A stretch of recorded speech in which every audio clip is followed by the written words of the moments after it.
절반 여성이죠. 그런데 이 여성에게 그 절반다운 대접을 하지 않는 곳이 아직 많습니다. 이 여성의 지위가 열악하기로는 이슬람권 국가들이 대표적이죠.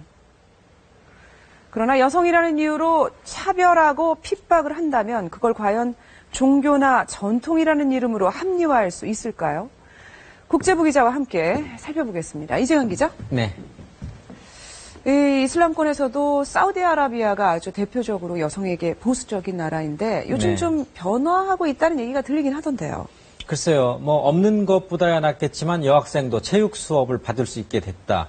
최초의 여성 변호사가 나온다. 이런 정도라서요.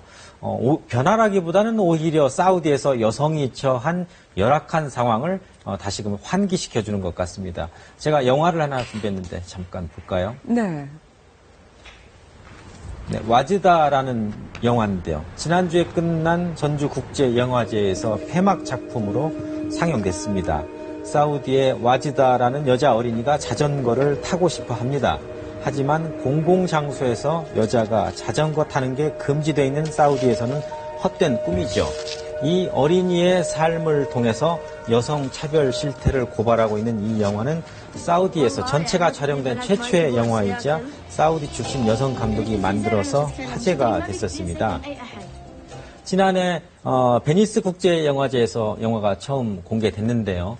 그 영향 때문인지 몰라도 지난달부터 여성의 자전거 탑승 금지가 풀렸습니다. 그런데 남성 보호자가 필히 동반해야 하고 복장은 또 아주 단정하게 입어야 한다. 이런 전제 조건이 붙었다고 합니다. 사실 좀 우리 현실에서는 믿기도 어려운 그런 얘기인데 자전거 얘기가 나온 김에 자동차 얘기도 해보면 사우디는 여성들이 자동차 운전을 하지 못하게 하는 유일한 나라죠. 그렇습니다.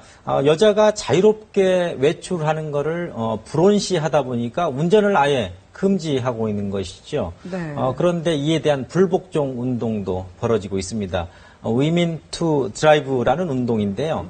재작년에 사우디 여성 약 100명이 자동차를 몰고 도로에 나온 게 이 캠페인의 시초였습니다. 상당수가 체포됐고 직장을 잃었고 가족들은 나라를 떠나기도 했습니다. 하지만 이 운동은 세계인의 지지 속에서 지금도 계속되고 있습니다.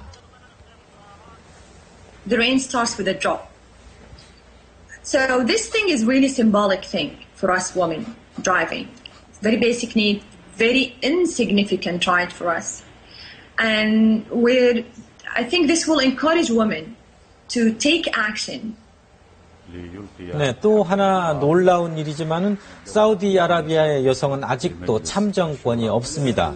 2015년까지 부분적으로 허용할 방침이라고 하니까 여성의 권리에 관한 한 얼마나 뒤처져 있는지 알 수 있겠죠. 사우디에서 여성 차별이 얼마나 심각한지는 지표에서도 드러나는데요. 네. 지금 보시면은 세계 경제 포럼이 해마다 130개국을 대상으로 조사한 건데요. 성격차 보고서를 보니까 사우디는 130위 언저리에서 세계 최하위 수준을 계속 기록하고 있습니다. 그렇군요. 그리고 또 다른 이슬람권 나라 아프가니스탄 얘기도 좀 해보죠.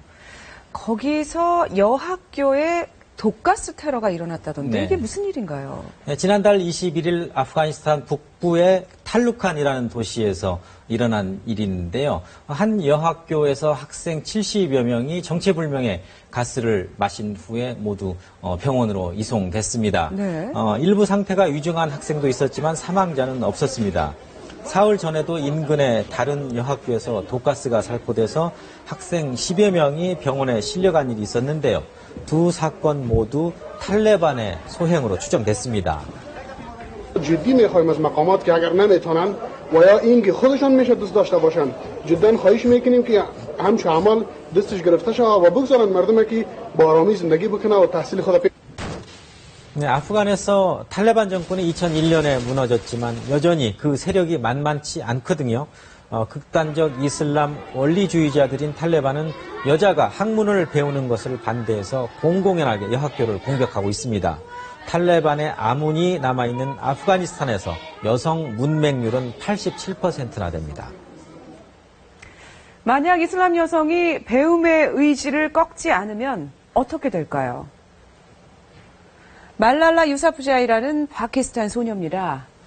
이 무슬림 여성도 교육받을 권리가 있다고 자신의 블로그를 통해 지속적으로 주장을 해오다 14살이던 지난해 10월 탈레반의 총격을 받았습니다. 생명이 위급할 정도의 부상을 입고 영국에서 대수술을 받은 뒤 영국 학교를 다니고 있는데요. 노벨 평화상 후보로도 추천되는 등 무슬림 여성 인권 투쟁의 상징이 됐습니다.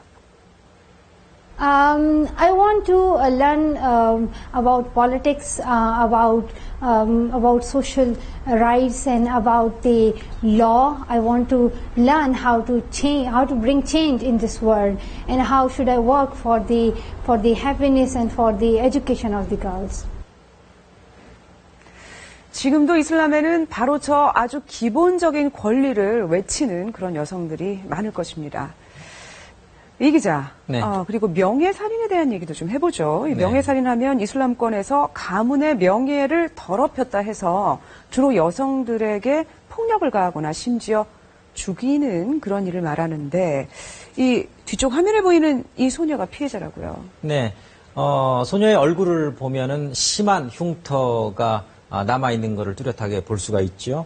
굴미나라고 하는 파키스탄의 17살 난 소녀인데요. 네. 지난해 11월이었습니다. 친오빠로부터 흉기를 15차례 가격당해서 죽음 직전까지 갔었죠. 굴미나는 12살 때 팔려가다시피 60살 노인과 결혼하게 되는데요. 5년간 매질과 학대를 받다가 견디지 못하고 한 청년과 함께 아프가니스탄으로 도망쳤습니다. 그런데 이 사실을 안 친정 오빠가 이들을 추적해서 청년을 죽이고 여동생도 죽이려다가 미수에 그친 겁니다. 집안의 명예를 더럽혔다는 게 그 이유였습니다. I want to kill myself, but they won't let me. When I look at the mirror, I put one hand to the side of my face. People tell me not to do that, but I'm so ashamed. 정말 끔찍하네요. 그런데 이런 명예살인 관행이 남아있는 곳도 주로 이슬람권 국가들이죠. 그렇습니다. 명예살인이 여러 종교, 여러 문화에 걸쳐 있긴 합니다만 상대적으로 이슬람권에서 두드러진 게 사실입니다. 아무래도 개인보다는 가족이나 공동체를 우선시하는 어떤 문화적 전통이 강하고요. 또 여성의 권리가 상대적으로 약하다는데 그 원인을 찾을 수 있겠습니다. 명예살인으로 죽음에 이르는 사람의 수는 한 해 5천 명에서 2만 명 사이인 것으로 추정되고 있습니다. 하지만 사건의 성격상 표면화되는 것 자체가 적기 때문에 실제로 이보다 훨씬 많을 것 같습니다. 분명한 것은 명예라는 이름을 앞세워서 참수하거나 불에 태워 살해하거나 산채 매장하거나 돌로 쳐 살해하는 등등의 잔인한 폭력 행위가 이미 일어났고 지금도 끊이지 않고 있다는 겁니다. 어머니와 딸, 누이, 자매를 향해서 명예라는 이름의 폭력이 자행되는 그곳에 과연 신의 뜻이 있을까요? 사실 우리는 이슬람을 잘 모르죠. 그렇지만 이슬람에 대해서 알고자 하는 그런 의지가 전혀 없는 것도 아닌데 이런 문제들이 지속이 된다면 우리가 이슬람을 이해하려는 노력마저도 하기 어렵게 되는 게 아닌지 모르겠습니다. 이재강 기자 수고하셨습니다. 네, 이슬람 여성 차별에 대해 알아봤습니다.